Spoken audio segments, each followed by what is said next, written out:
Good evening, and welcome to another edition of Unlock the Door Radio with your host, Michael Cross, here. And I'm going to say this every single week. What we need to do as a society is to follow Benjamin Franklin's admonition to question authority. And, most people, that's uncomfortable. But you know what? If we want to have a society that's accountable, we need to be willing to question all authority and to be able to put some pressure on our elected officials, and that's at all levels of government, to enact the change that will keep this country strong and connected to those constitutional principles that we learned about in high school. But for some reason, it seems there's a new edition out there when it comes to civil rights. Well, tonight we have a very interesting guest, Captain Ray Lewis, and hello, Ray. Hello, Michael. How are you? I'm doing great. Just getting ready for the Christmas holidays here. So you were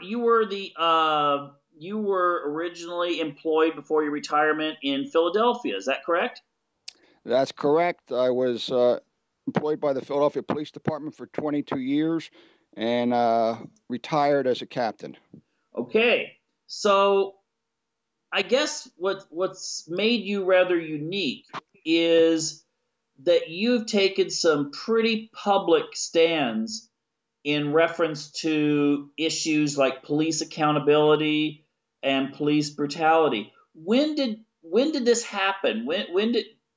Is this a immediate process, or have you always been concerned with this? Well, my first getting involved had really very little to do with the police, if anything.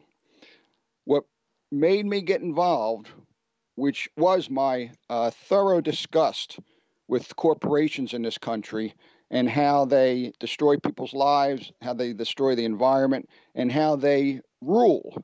Corporations are the bosses here. Politicians are merely the faces, the talking faces of corporations. And so it was not police brutality or police policies. However, due to my participation in this movement, and most recently in Ferguson and in New York City, I have really stepped my involvement up in regards to police brutality and police policy. Mm-hmm. I've always been an avid student of history, and it seems that in the 1930s, Al Capone kind of had the grips over all levels of government in Chicago. And it seems today it's not so much those mafias, but it is corporations that call the shots. And I mean, have you ever seen the documentary Inside Job? Yes, I have. In fact, that was the turning point in my life that drastically changed my life. I wish I could. I tried to get in touch with Charles Ferguson, the director, but was unable to find out how to get in touch with him. But I had retired in 2003, and I immediately, along with my wife, we moved up to a isolated farm in the Catskill Mountain of New York. We wanted to get away from it all. And for 8 years, we lived a Walden type lifestyle. We grew our food in a 2,500 square foot organic garden. We had the chickens, goats. I harvested our own heat through wood in our woodlands, and we were living as much off the grid as possible. And we had very little involvement with any type of hectic city life at all. But then we were watching this documentary called Inside Job. It is not about 9/11. Has nothing to do with the towers coming down. A lot of people get that confused. It has to do with the financial collapse of 2008. When I saw that documentary, and realized how every part of our government, including our Ivy League schools of Harvard and Columbia, were in cahoots with this corporate corruption, I literally got up out of my chair and screamed towards the television, why doesn't somebody do something? And in walking from the den into the kitchen, I passed a mirror and I saw somebody. So that was the wake up call, but I didn't quite know what to do with that. To just be another person down in New York City, to leave my home, my wife, and everything, to go down there and stand with a sign, to me, I would have been giving up an awful lot, and I don't know what effect I would have had. But then I thought, I have something very unique. I can go down there in full uniform. I realized that the protesters were being disparaged by being called dirty, lazy, telling them to get a job, get a bath. And I saw what the media was trying to do to destroy this Occupy movement. And that was a light bulb went off in my head. Ha! Let them tell me to get a job. Let them tell me to get a bath. They would not be able to. The two words I heard down there in Zuccotti Park, the headquarters of Occupy, during almost a year I was down there, where the other protesters said I gave them credibility and I gave them legitimacy. Although I always responded back to them, the reason I came down here is because you are credible, you are legitimate. But they knew what the media was doing to them, and they realized that they could not do that to me, and therefore I was helping their movement quite a bit in the visual image, if nothing else. Well, I think it's interesting. I think the first time I saw some stuff about Occupy Wall Street was on RT, which, of course, the mainstream media in the United States tries to dismiss, saying that, well, it's connected to the Kremlin and stuff. But I was watching the way that they presented the protest, and they were being very fair. They were showing a variety of people, all types of political backgrounds and so forth, trying to bring these issues to the forefront. And then I would watch some of the corporate media, your regular big, TV networks, which I guess pretty much there's 6 corporations that control just about everything most Americans and most Europeans read and see and hear and so forth, whether it's fiction or nonfiction. And the way they were presenting these people was just, it looked like they were just finding the person that fit the stereotype that they wanted to present. And then anytime a policeman did anything, violent to these protesters, it was always making it sound as if they deserved it. Absolutely, you're right. And I can tell you the number of times that ABC, CBS, NBC, Fox, and CNN interviewed me during my 10 months at Occupy and also during my 22 days at Ferguson. The number of times they interviewed me, you can count on your fist. 0. And at Ferguson, black residents went up to different news companies and requested them, would you please interview Captain Lewis? We want the whole world to know that Captain Lewis stands with us. So the world in this country and white America does not think we're just a bunch of black wild animals. They refused to interview me. Now, that was almost a year in Zuccotti Park and 22 days at Ferguson. And you don't think I'm worth 1 minute of coverage? No, something was definitely up there. Something is definitely up. They do not want white America to see me. Now, I've been on Russia TV 3 times. I've been on Al Jazeera once. They are the ones that are willing to put me on. But no American corporate-controlled media, major media, is willing to have me on. I think that tells you all you need to know about corporate media. Well, I think the one thing I can tell you about corporate media, you see, I haven't lived in the United States, permanently since around 1999.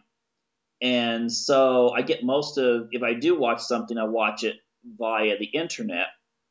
And whenever I visit the United States, and, because what you get on the internet is often different than what you actually see on the TV.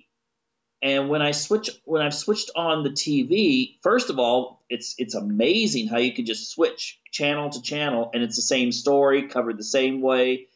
Hardly any except for the newscasters. It's like the same message from the same teleprompter. Yeah. And it's glitzy and it's when I left, it was bad enough, but now it's almost like. Did you ever see the movie Idiocracy?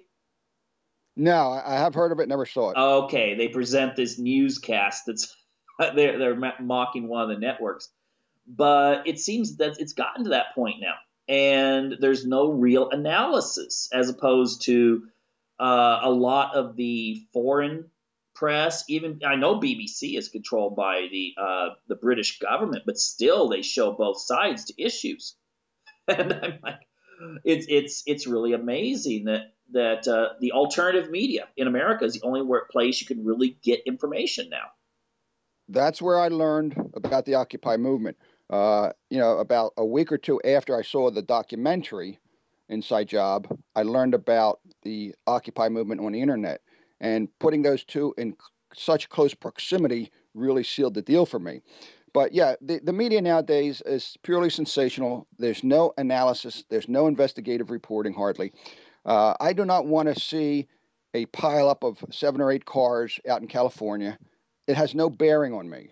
It's just a sensational auto accident that I do not want to spend my time. I never watch TV at all, so I always, I pick and choose what I want to on the internet. And a house fire in Missouri that kills 5 people, it's a tragedy, but it has no effect whatsoever on me living here in New York. The other thing, while I was in Ferguson, like I said, I never watch mainstream media, but I wanted to see how the channels were covering the Ferguson incident. And so I had CNN on, and I had that on all day. My action was in the early evening to late night. That's when the people congregated to protest. CNN had the same filming of the fires, the looting, over and over again. And I'm not exaggerating when I say they must have shown Michael Brown Jr.'s stepfather shouting, "Burn this place down, burn this place down," over and over every 15 minutes. Every 15 minutes that was being shown from the morning till I left in the evening.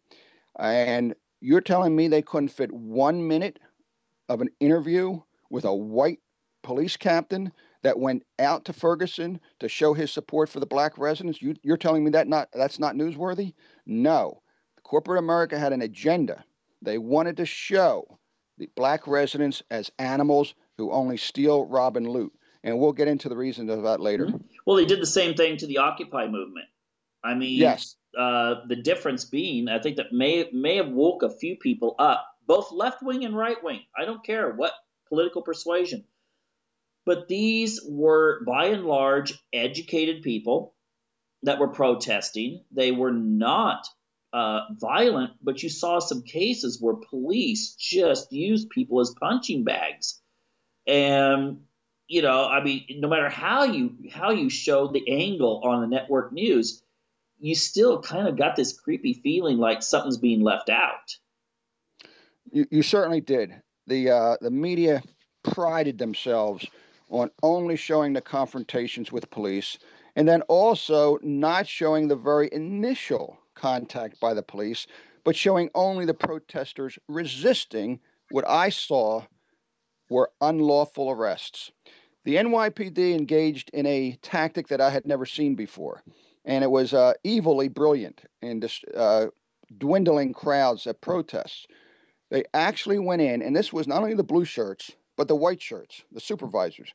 They went into a crowd, and to my amazement and others, they would just grab the most peaceful protester in the group. Wasn't even chanting, didn't even have a sign. And they would drag that individual out. And now, of course, this individual, knowing he has done nothing, or she, perhaps would put up a struggle. And then the police would, use the force to subdue the person and take them away. What that did is it sent a clear message to every peaceful and law-abiding protester that we're not even safe if we don't break the law.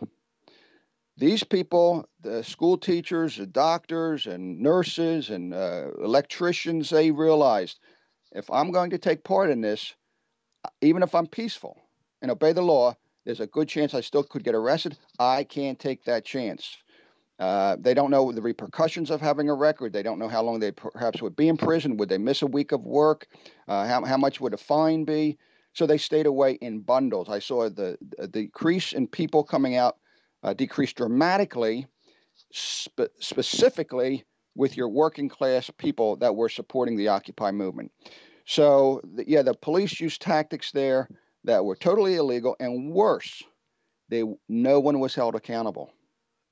When you get away with that and not held accountable, well, then the police rule and the law does not rule. Well, now, I've noticed something interesting, and I think you've mentioned this on a couple of your other interviews, is where did this tactic come from where, YouTube's filled with these very questionable arrests. And it doesn't matter whether the person's black, white, Hispanic, Asian, man, woman, whatever. It just, there's a lot of cases out there.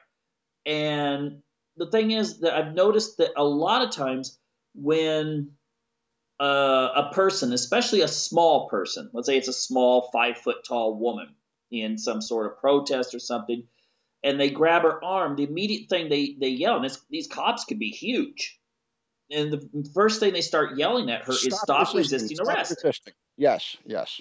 That's a tactic. It's a deplorable tactic. They want to make sure that anybody has cell phones, anybody's recording it, any newscasters. They want to make sure that the white America hears, my God, they're resisting arrest. No wonder the officer has to use full force. This is another vile tactic used by police officers.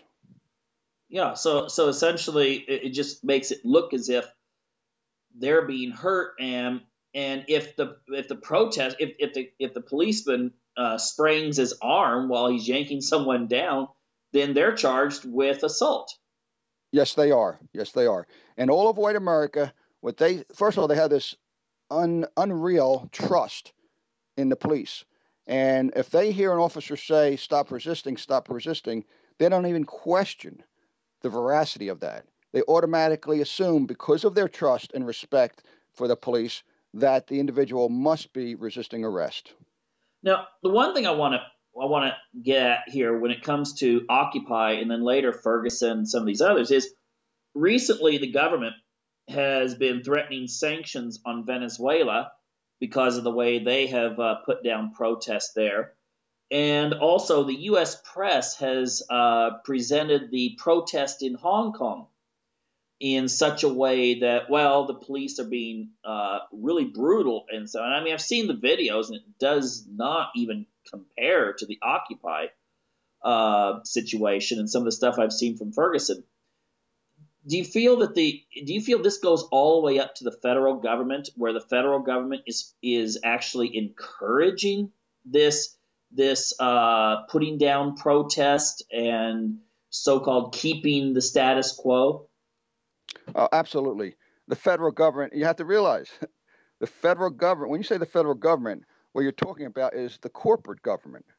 The federal government is nothing more than a facade for corporations. And corporations are, especially now, they are deathly afraid of a second Occupy coming. The first Occupy perked up their ears. They realize now that a second Occupy could come along, be much bigger, and cause them major problems.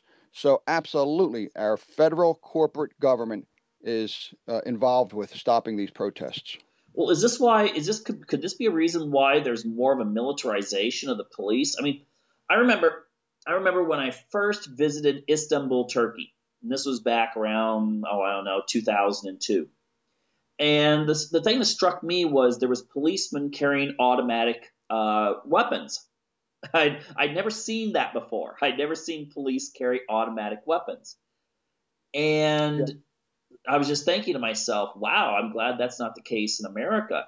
But now, I mean, you go to the United States and there's police departments with MRAPs, those sound cannon things. There's police stations with helicopters, military helicopters, tanks, machine guns that were originally used in Iraq or Afghanistan.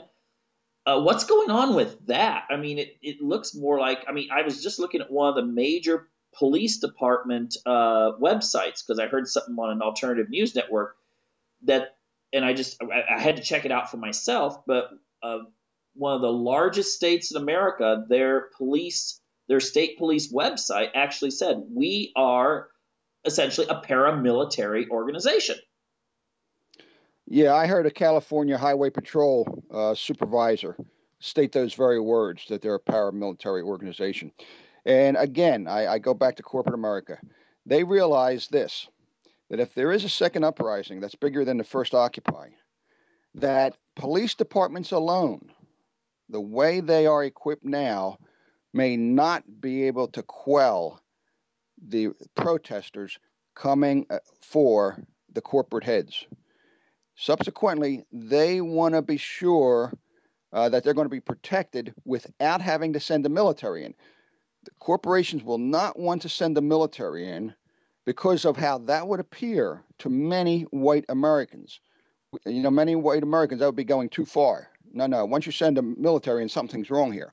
So corporate America has deviously made cities and towns not only tolerate their police departments becoming militarized, but they now have citizens of towns and cities demanding that their police departments become militarized. One of the tactics corporations used was through their corporate media, in continuing to show the same rioting and looting hour after hour after hour. You saw every white American citizen who lives in a white town or white city. They all have black areas near them, whether it's across the railroad tracks, another part of town, across the river. They are all in close enough proximity to blacks to have felt a fear during those riots, to say, if those riots down across the tracks, if those blacks start rioting across the tracks, we need our police to have military equipment. They will trust their police using military equipment, where they would be very hesitant to allowing a military force to come in. And corporate America now has these communities not only allowing military equipment to come into their police departments, but demanding it, because of the corporate media depicting the rioting in Ferguson as wild black animals that white people have got to be protected from. Yeah, and again, this is at all levels of government too being reinforced. Absolutely. Well, there's one level of government here. It's corporate government. They filter down into every aspect of government that controls people's lives or regulate people's lives. It's all, if you trace it back far enough, it comes out of corporate America headquarters. Mm-hmm. And the other thing too that many people don't, I guess, realize is the fact that these giant corporations that are also they may make you might have a corporation that makes cars, but they also make military equipment or electronics or something like that.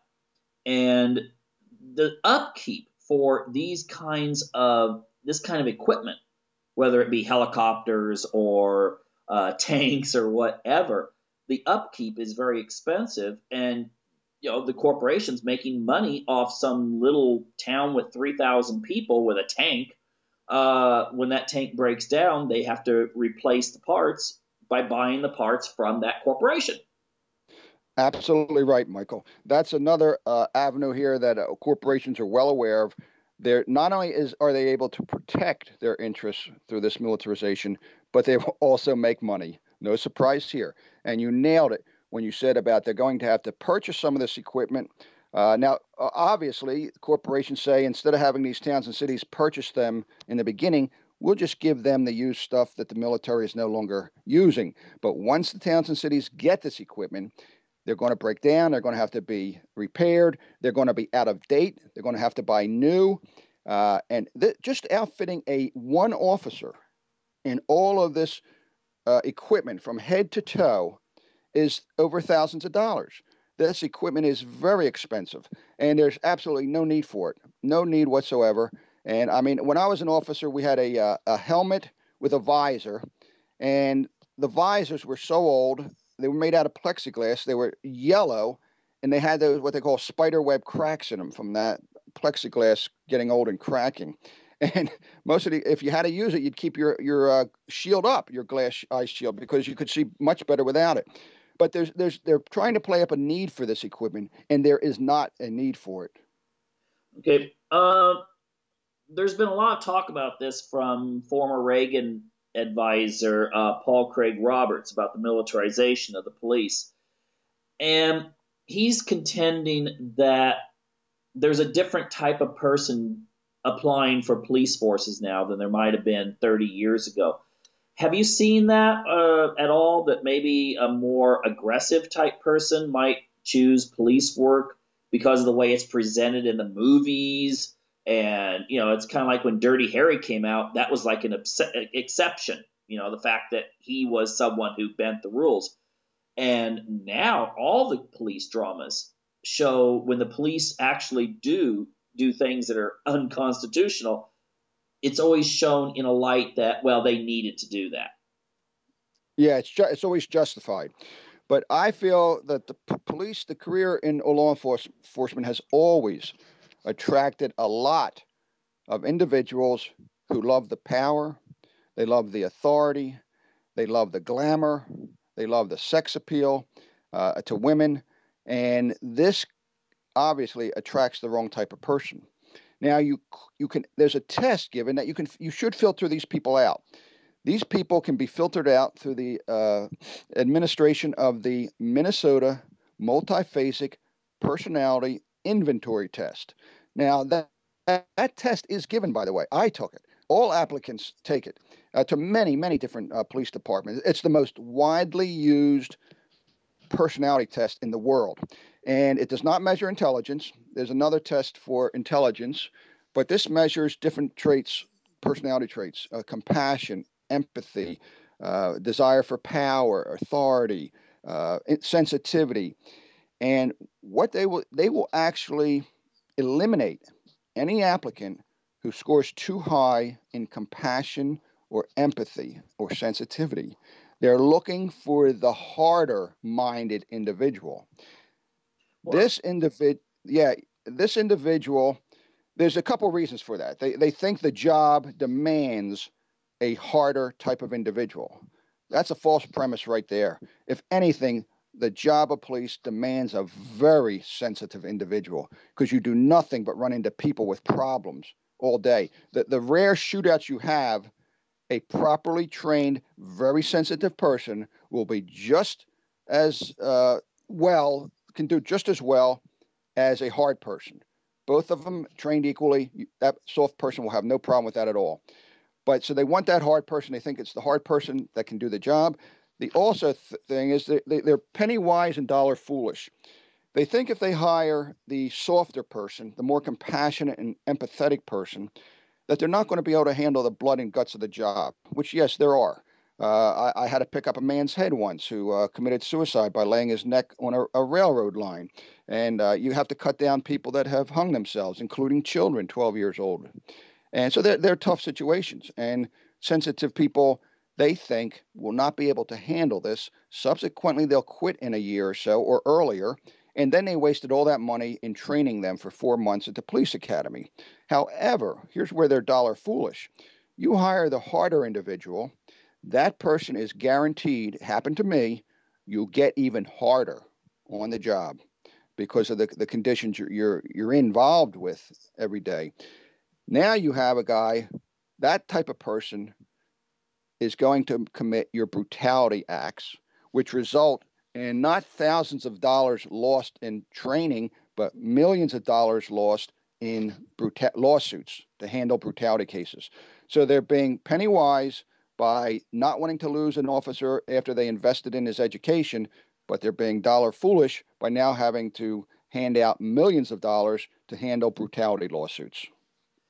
Yeah, and so I think the thing is, it must be kind of a special situation because, I mean, I've done a lot of interviews with people who are diagnosed psychopaths or sociopaths, but there's often those are people. I mean, psychopaths are usually people who will question authority, but does this test kind of filter just the right person who still displays that lack of empathy and compassion but they also are very much into obeying authority.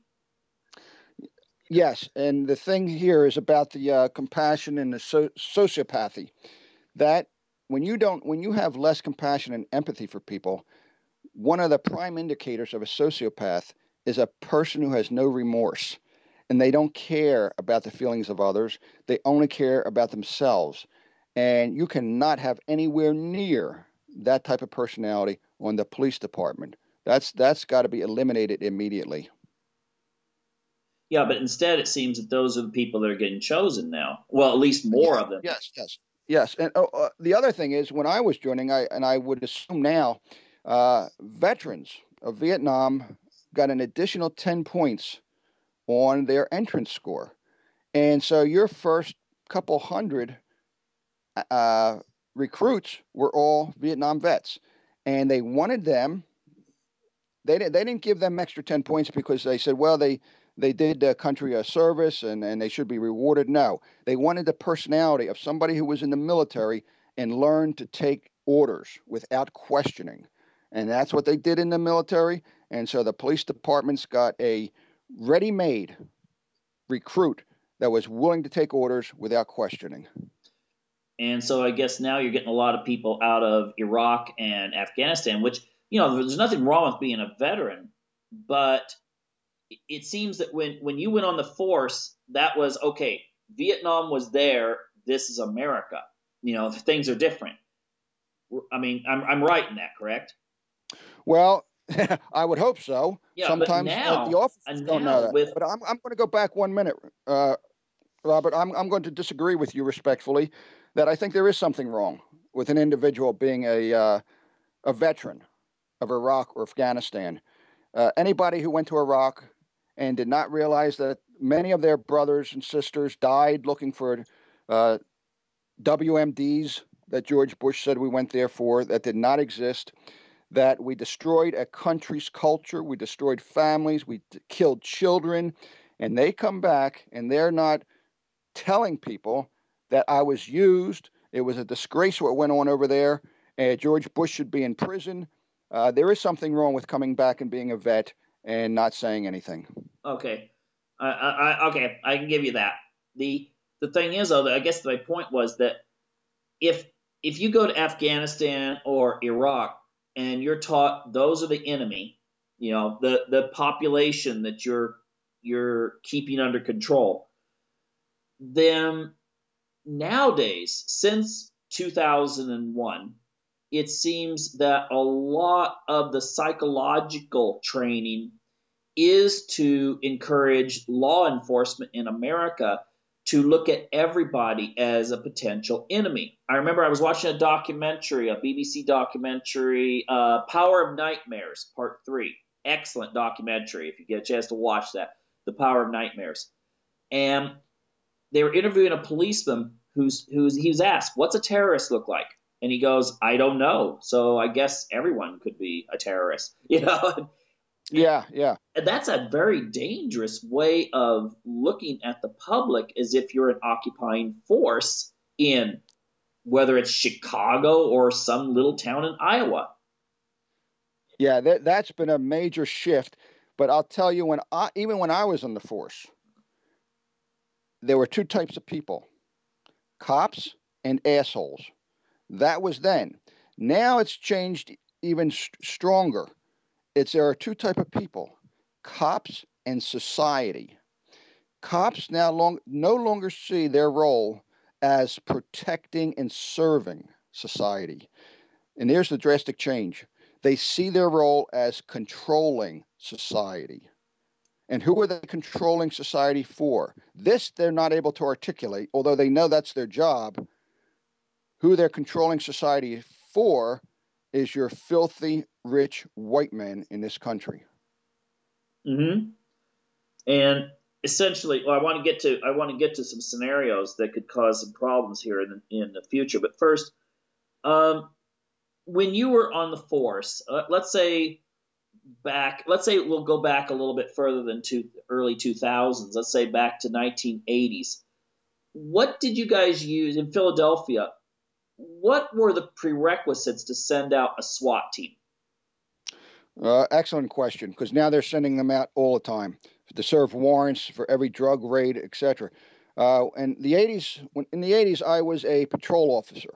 My first 10 years were as a patrol officer. That's the individual who drives around in the car and always the first one on the scene and answers all the jobs. We had a SWAT team, and it was very, very infrequently used. We would have it if there was a barricaded man with a gun. That was the most popular call when we knew that police were perhaps chasing a man with a gun. He ran into a home, second floor or whatever, and he barricaded himself in. They locked the doors. That was when we called the SWAT team out. And even then, before the use of force, there was a negotiator. And once the individual, give him time to settle down and realize that he could not escape, that we had cops in the back, we had cops in the front. 9 times out of 10, after that, you give them time to come to their senses and the adrenaline stops flowing, they would realize their situation and they would come out and surrender. I can't tell you how few times I saw the SWAT unit actually in use during my career. Now they are used on a daily basis in very mundane jobs that we as officers only had another officer as a backup, and there was no problem the way we handle these situations with just 2 officers. Well, it just seems to be very traumatic. If what you're being served with is some sort of bill, some sort of back tax bill that for some reason you've forgotten to pay, or overdue parking tickets. I've heard library books, divorce Yeah. letters. I mean, all of a sudden you've got people that look like they're dressed for a dystopian movie pounding on your door. I mean, that must be very, very traumatizing to just the average person. Yes, you have to realize now also the psychology of the leaders, the bosses in police departments. When you have an individual who joins the department to help people, and you have an officer who joins because he wants power and control, too often the officer who wants power and control is the one who rises up the ranks. They are the aggressive ones, and it's aggression in most all phases of life that get you what you want. These multi-billionaires, every single one of them is a very aggressive type of person. Your person who enjoys working in a garden, who enjoys identifying butterflies, that person has no desire for power and control. They're content in live and let live.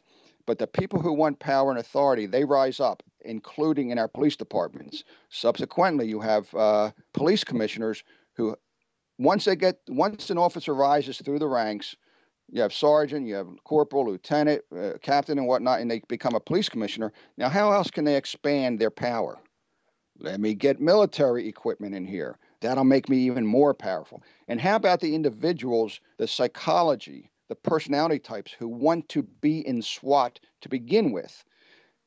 It's just the same way with canine officers who have these German shepherds. A canine officer is dying to use his dog to attack somebody. They don't go into canine because they love dogs. They go into canine because of the power that dog gives them. At the end of that leash, that dog represents power to that individual. And that power, they want to exercise that power. They want other people to see it. They want other people to see how powerful they are. SWAT members want to let other people see how powerful they are. So they actually love going out to serve these divorce papers. It gives them a chance to utilize their dog. And they don't want to have their equipment just sitting in the police wagon, not being used. That's why they join SWAT, to have this warrior look about them and to be able to tell warrior tales at the bar. And so you even have the wrong type of people getting involved in SWAT. And then you have powerful police commissioners who want more power. And how do they attain that? They attain it by having these very powerful SWAT units and utilizing them.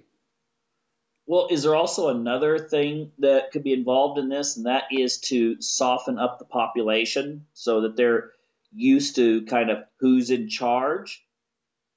Yeah, absolutely. That comes into play because then people take it and it becomes normalcy. They say, this is, we're used to this now. They become hardened to it. And subsequently, when they see these tanks patrolling their neighborhoods instead of police cars and these MRAPs, it'll be something that they were gradually weaned on, and there will not be that opposition to if it all came at once. Okay, so if the people are getting used to this being the way you deal with anyone who questions authority, then it seems that just makes the government more into an. I mean, people get the idea that this is what authority is about. So therefore, you need to elect representatives and congressmen who are willing to crack down on whether they be domestic people who are quote causing trouble, or foreign governments who happen to take stands that are contrary to whatever the State Department is saying should be the stand right now. Yes, and the individuals have been so brainwashed by corporate media to be so fearful of terrorists that people think, well, you know what, to protect us from terrorists, we have to give up a little bit of our freedom. And they think, I'm willing to give up some of my freedom for my family and I to be able to live and not get bombed. And I'm willing to have military equipment patrol my streets and officers with machine guns if that means that we'll be able to kill the terrorists before they kill us. I'm willing to give up that freedom. So corporate America has very smartly got what they want in increasing the militarization of the police. Yeah, I mean it's really strange. I've heard people say that you have a better chance of getting stung by a bee and dying than a terrorist getting you. But there was a famous movie star a few years back who died of this may sound crazy, but he died of erotic asphyxiation.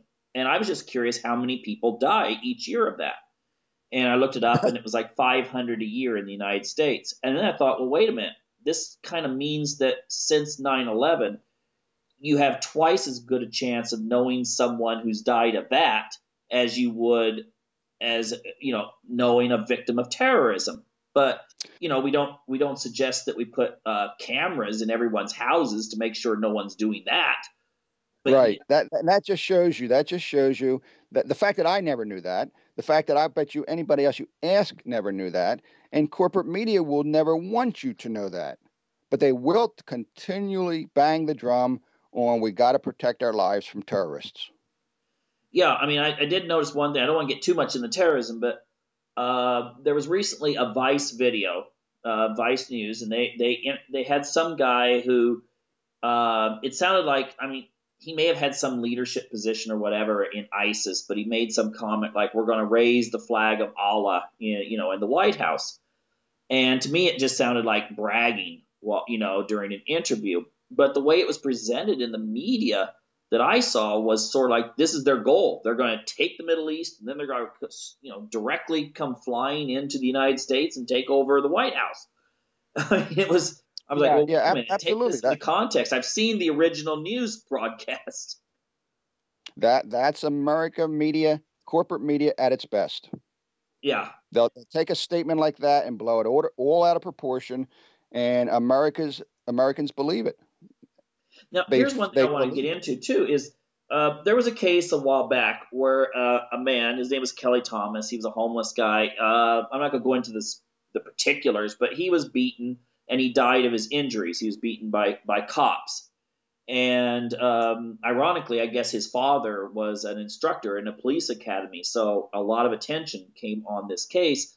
But I never saw anything in the national news about it.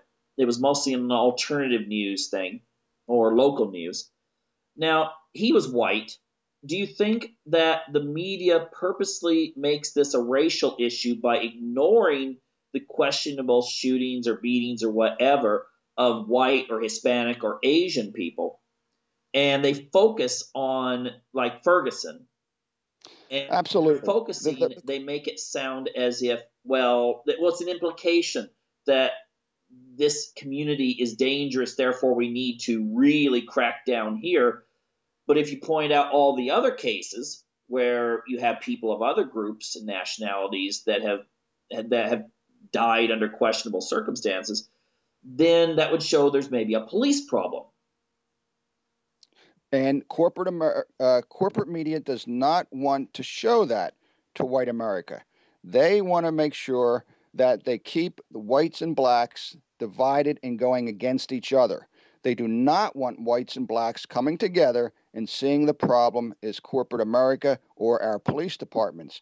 They want white America continuing to side with the police departments and continuing then to be against blacks and minorities. The easiest time a pickpocketer has to pickpocket somebody is when he or she is arguing with another person. And that's what corporate America does while they pick our pockets. They throw out all these red herrings, gay marriage, stop legalization of marijuana, this and that. And it keeps us so occupied that we don't put our eye on the ball, that it all goes back to the sociopaths running this country in corporations. Yeah, I mean, I'm quite amazed that if you look at the front page, even on the internet, of the major news deliverers in the United States, you have stories about what Kim Kardashian showing parts of her body and pictures and stuff like that. You have stuff about celebrities. It's gotten to where it's almost like it's like celebrity news instead of actual news. And then if you read an article, I remember I showed a group of people in Europe something dealing with the whole Syrian crisis. And these were young people, 19, 20 years old. And this was from one of the large networks. And one person raised their hand. They said, wait a minute, this is satire, right? Isn't this from Saturday Night Live or something? This can't be real. Wow. And I said, yes, it is real. This is an interview on one of the major news networks. And he was just, everyone was just like, what? Wait, what? At first, there were people in the audience that thought this was some sort of comedy sketch because it was so simplistic. That's interesting. Yeah. And it's so easy, it seems, to turn people's attention right now. All of a sudden now, 1984, everyone's supposed to now hate. I don't know right now who's the big target. Everyone's supposed to be not worried about what's going on in America, but look at Vladimir Putin. He's the bad guy. Ooh, bad guy. Yeah. That's what their attention is right now.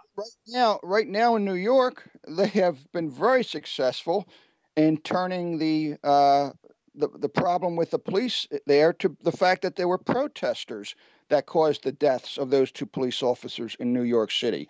Not the fact that this was one crazy loon who was arrested 19 times beforehand, had just killed his girlfriend, and he was just a killer.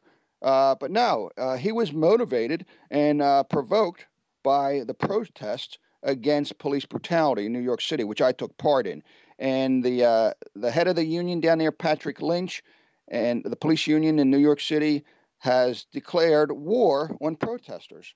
And he said that if they have blood on their hands, that if it wasn't for them, if it wasn't for the protest against police brutality, this individual would not have shot those two police officers. And he knew exactly what he was saying. He knew what all of white America now is seeing those two police officers shot and killed because of the protests against police brutality. And he just took a lot of the effect out of these protests away in trying to reach white America.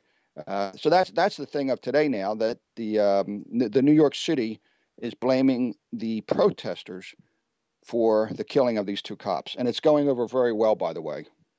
Yeah, you can always find someone in any kind of group that is going to say crazy things, and then it gets on the press, and then you try to paint the entire group that way. Speaking of which, have you ever seen any evidence that police departments send in agent provocateurs, like undercover cops, to kind of get people stirred up and do something in order to justify going in after like a peaceful protest?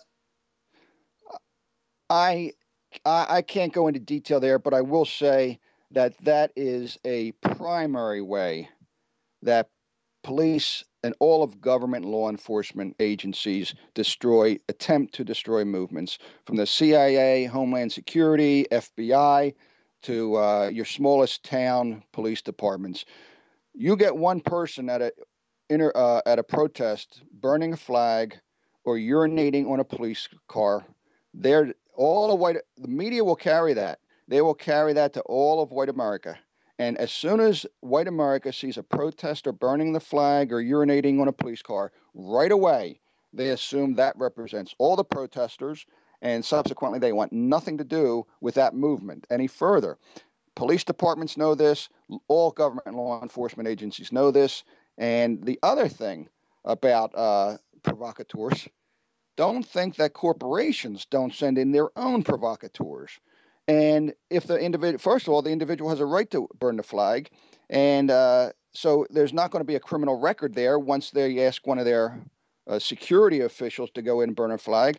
And even if the security official of a corporation goes in and urinates on a police car, he'll get a fine, and then he'll be out. There's no big deal there, really. It's the visual that all America will see. So don't discount the role that corporations play in sending in these provocateurs. Mm-hmm. Okay, that's actually quite interesting. Hey, on the police brutality thing, with a lot of these things you see on the internet, where I mean, you get just about any kind of crime. You get people beat up, you get people subjected to strip searches. I guess the Supreme Court. That's interesting. The Supreme Court recently, didn't they just rule that if someone has been arrested for anything, I mean anything, even breaking curfew, that if they had come into the jailhouse, they can be subjected to a strip search. And even worse than that, a body cavity search. That means you got to spread your cheeks, you got to spread your legs, and that is extremely degrading, humiliating, and totally unnecessary in all but the most extreme cases. And the Supreme Court has case after case having struck down the citizens' rights and increasing the power of the police. And I'm telling you, corporations have their hands in every part of government, including the Supreme Court. Okay. The Supreme Court is nothing more now than a front for corporate America also. Now, I won't dispute that. But the thing is, I want people to think about this for a moment. And, because the image you get is, well, the guy's, been arrested for robbery or beating someone up. Of course, I want him checked. But technically speaking, a couple's out making out and they don't realize, curfew's 12 o'clock. They're 16. It's after a high school dance or something. The cop pulls over, catches them, decides to take them to the police department. There's, your 16-year-old daughter can get a full body cavity search then, thanks to the Supreme Court. Absolutely. Wow. Your 16-year-old daughter. Yeah. And obviously, many of these individuals do it just for their own kicks. It has nothing to do with their safety. It's for their own sick kicks. And I personally don't want, I do not agree that a robber or a burglar or any such crime as that should be strip search. We had what we called a pat down. You pat them down their ankles all the way up to their neck, and you can feel the weapon. If you do a proper pat down, and a proper pat down does mean feeling around their groin area, but outside the clothing. And if you do a proper pat down, you will be able to feel any object that could then be used by the individual. We put 95% of the people we put in our jail cells, we put in with a pat down, and there was no asking them to undress. Yeah, and none of those kind of Hollywood things where someone's got a shotgun up their rear end that they take out and take over the police department. Exactly. None of that. We just have a little bit of time left here. I'm just going to say, now, why don't you see more people, if they are subjected to improper police searches, mishandling or whatever, why don't more people take this to court and sue the police departments? Most of those people that are subjected to that are totally disenfranchised. They have no knowledge of how the system works. They've been victims of the system. They want nothing to do with the system. If they can get out of a police district with as much blood as they went in with, they're happy.